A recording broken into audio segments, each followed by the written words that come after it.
दोस्तों, अगर आप हमारे चैनल पर नए हैं या फिर आपने अभी तक हमारे चैनल को सब्सक्राइब नहीं किया है तो जल्दी से हमारे चैनल को सब्सक्राइब कर लीजिए।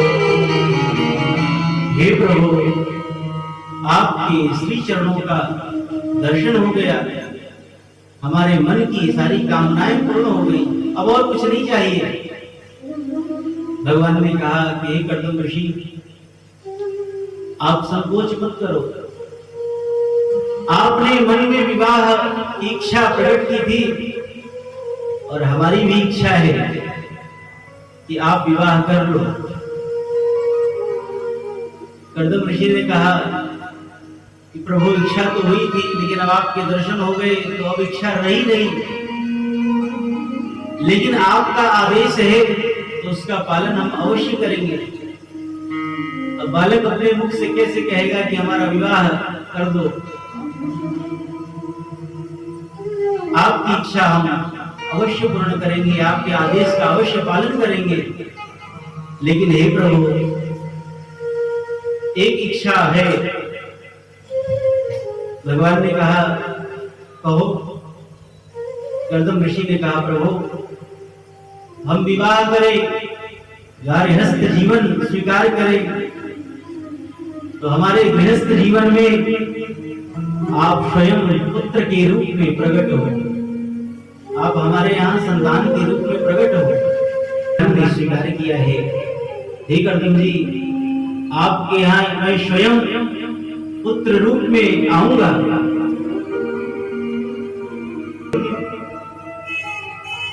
ब्रह्मा जी मनु शत्रुपा के साथ मनु शत्रुपा की कन्या देवहूति को लेकर के आएंगे, तुम उसके साथ विवाह कर लेना। ब्रह्मा जी ने कहा कि इस कन्या के साथ कर्दम तुम्हारा विवाह होना है।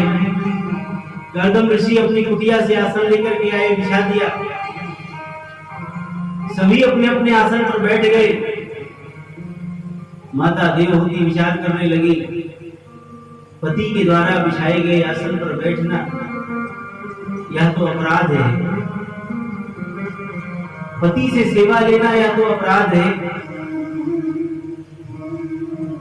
आजकल की अगर कोई देवी होती सबसे पहले जो है सोफा पर जाकर के बैठ जाती, लेकिन अब वह तो माता देवहूति है, महाराज मनु की कन्या है। यह हमारे व्यवहारिक जीवन में भी आवश्यक है। देखिए, पति और पत्नी का संबंध होता है, दोनों एक दूसरे के पूरक हैं। आपत्ति विपत्ति में अवश्य सहायता करनी चाहिए, लेकिन सामान्य परिस्थिति में कभी यह चेष्टा न करे पत्नी कि पति से सेवा ले। उसका अपना विभाग है, उसका अपना दायित्व है।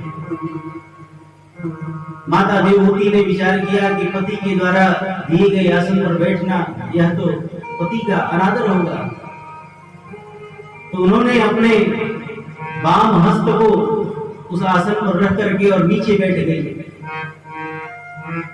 सर नीचा करके देख रहे हैं कर्दम जी, और जैसे यह देखा बड़े प्रसन्न हो गए। यह रूपवती भी है और गुणवती भी है। महाराज मनु ने कहा कि हे ईश्वर, आप हमारी इस कन्या को स्वीकार करें। कर्दम जी ने कहा, हे राजन, आपकी इस कन्या को हम स्वीकार कर लेंगे, लेकिन हमारी भी एक शर्त है। क्या शर्त है? महाराज मनु से कर्दम जी कहते हैं कि हमारे जीवन में एक संतान, एक पुत्र उत्पन्न होगा, उसके बाद हम वन को चले जाएंगे। यह शर्त कौन पिता स्वीकार करेगा? किंतु महाराज मनु जानते थे कर्दम ऋषि के प्रभाव को, उन्होंने स्वीकार किया है।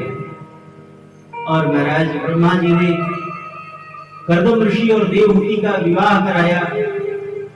देवहूति को लेकर के जब कर्दम ऋषि कुटिया में गए तो देखा कुटिया में नीचे जो है सैकड़ों बिल है, और उस कुटिया में ऊपर झोपड़ी में सैकड़ों घोंसले लगे हुए हैं।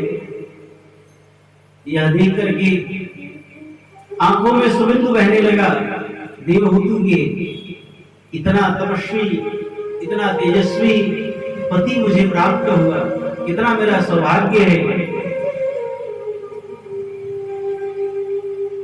कर्दम ऋषि ने कहा, देवी तुम चाहो तो कुटिया को सजाओ संवारो, तब तक मैं थोड़ा भजन कर लूं।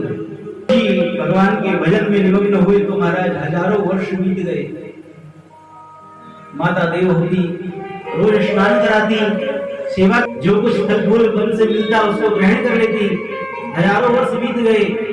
कर्दम ऋषि की जब समाधि टूटी तो देखा कोई वृद्धा, कोई बूढ़ी। देवी कौन हो तुम?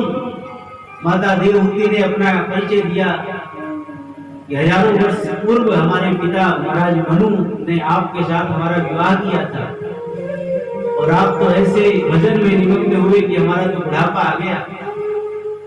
कर्दम ऋषि प्रसन्न हो गए। कर्दम ऋषि अपने तप के प्रभाव से एक दिव्य सरोवर का निर्माण किया, और उस सरोवर में देवहूति और कर्दम ऋषि ने स्नान किया। तो महाराज स्नान के प्रभाव से, कर्दम ऋषि के तप के प्रभाव से, जैसे उस सरोवर में स्नान किया तो माता देवहूति 16 वर्ष की हो गई और कर्दम ऋषि 21 वर्ष के हो गए। सैकड़ों वर्ष तक दिव्य विमान पर बैठ करके देवहूति के साथ में कर्दम ऋषि ने विहार किया है। सुखदेव जी ने ऐसा दिव्य सुख और वैभव का वर्णन किया है। कहते हैं कि जो देवहूति माता ने अपने पिता मनु के यहाँ कभी स्वप्न में भी नहीं सोचा था, ऐसा सुख और ऐसा वैभव कर्दम ऋषि के साथ उनको प्राप्त हुआ। लेकिन भगवान की लीला, एक पुत्र के लिए विवाह किया, लेकिन इधर 9 कन्याएं हो गई हैं। एक दिन सोचने लगे कि अब तो गृहस्थ जीवन को छोड़ करके हमें भजन के लिए जाना चाहिए। देवहूति माता ने कहा कर्दम ऋषि से, हे स्वामी, पहले आप कन्याओं का विवाह कर दें, उसके बाद ही जाएं। कर्दम ऋषि ने अपनी 9 कन्याओं का विवाह किया है, 9 ऋषियों के साथ में, और 10वीं संतान के रूप में कर्दम ऋषि के यहाँ स्वयं साक्षात परब्रह्म परमात्मा कपिल के रूप में प्रकट हुए हैं। बोलिए कपिल भगवान की जय। कपिल भगवान के रूप में स्वयं भगवान प्रकट हुए हैं। कपिल भगवान के दिव्य स्वरूप का दर्शन किया, स्तवन किया, और स्तवन करने के बाद कर्दम जी ने कहा कि देवी, बस अब हमारा लक्ष्य पूरा हो गया। सब्सक्राइब करें इस चैनल को और इस बेल घंटे पर भी क्लिक करें ताकि रोजाना आपको ऐसी वीडियो मिलती